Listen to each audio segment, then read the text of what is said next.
m'appelle Lucie Robert, je suis doctorante en deuxième année au laboratoire ICARE et à l'université Bordeaux-Montaigne et je travaille sur la transmission de l'occitan limousin depuis le deuxième après-guerre et plus particulièrement l'impact des politiques publiques sur cette transmission.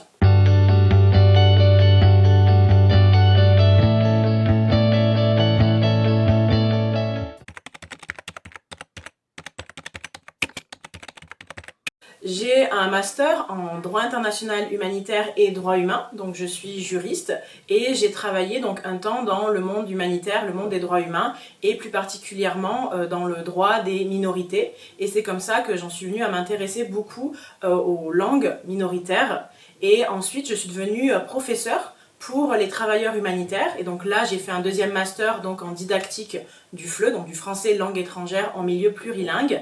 Et ensuite, avec les enseignements que j'ai suivis et les conversations que j'ai pu avoir avec des chercheurs, j'en suis venue à m'intéresser plus particulièrement à l'occitan limousin, qui est aussi mon héritage familial. Et c'est comme ça que j'en suis arrivée à faire une thèse aujourd'hui. L'occitan, c'est la langue historique du sud de la France, donc elle est parlée depuis l'Atlantique jusqu'à la Méditerranée, en passant par l'Espagne, le Val d'Aran et par l'Italie, par exemple dans les vallées occitanes et la Guardia piémontaise. Et en fait, c'est une langue qui existe depuis plus de 1000 ans, mais qui est écrite aussi depuis plus de 1000 ans. Vous avez forcément entendu parler des troubadours, de la langue de l'amour, etc. C'était l'occitan. Et cette langue, aujourd'hui, est une langue qu'on appelle langue régionale. Mais c'est aussi une langue minoritaire. Peut-être que vous avez entendu ce nom d'occitan sous la forme de patois, parce que souvent les gens disent qu'ils parlent le patois, mais en fait le patois, ça peut être l'occitan ou une autre langue régionale. Moi, ce que je vais étudier en fait, c'est la transmission de cet occitan ou de ce patois, comme je l'entends parfois, et de voir en fait comment les politiques publiques, donc plutôt depuis 1950, mais il y a aussi un aspect historique parce que depuis la Révolution française et le jacobinisme qui a été mis en place, on a une vision très unitaire de la nation et donc une nation, une langue. C'est pour ça que notre langue est le français, mais ça a impacté les langues régionales, les langues minoritaires et leur transmission. Particulièrement celle de l'occitan limousin, par exemple, puisqu'il reste moins de 10 000 locuteurs aujourd'hui. Et donc c'est pour ça que c'est très important de faire ce travail maintenant parce que le locuteur moyen de l'occitan a environ 60 ans, c'est une personne en milieu rural, du coup c'est une population qui ne rajeunit pas et donc on perd des locuteurs tous les jours beaucoup plus à une vitesse beaucoup plus rapide qu'on en gagne et c'est pour ça qu'il y a un facteur quand même temporel assez important dans mon travail. Lorsqu'on parle de transmission, on peut parler de transmission scolaire et ou familiale. Eh bien moi j'étudie les deux.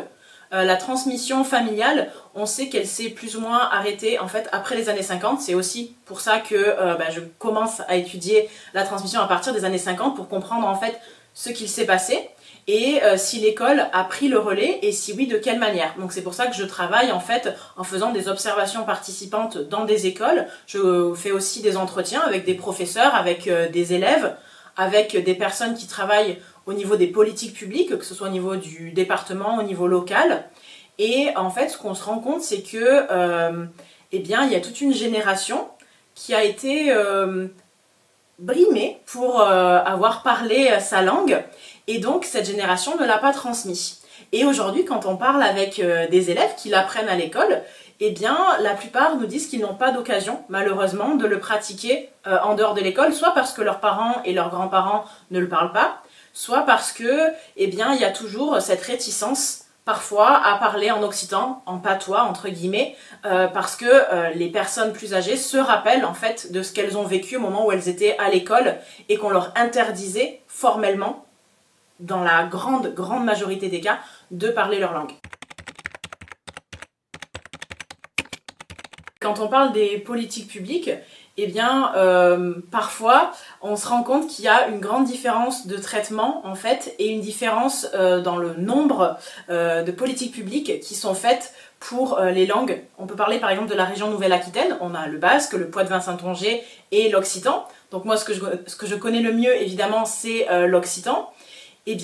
Par exemple, dans la région Limousin, que je connais quand même relativement bien, il y a très peu de présence publique de l'occitan. On le voit très peu.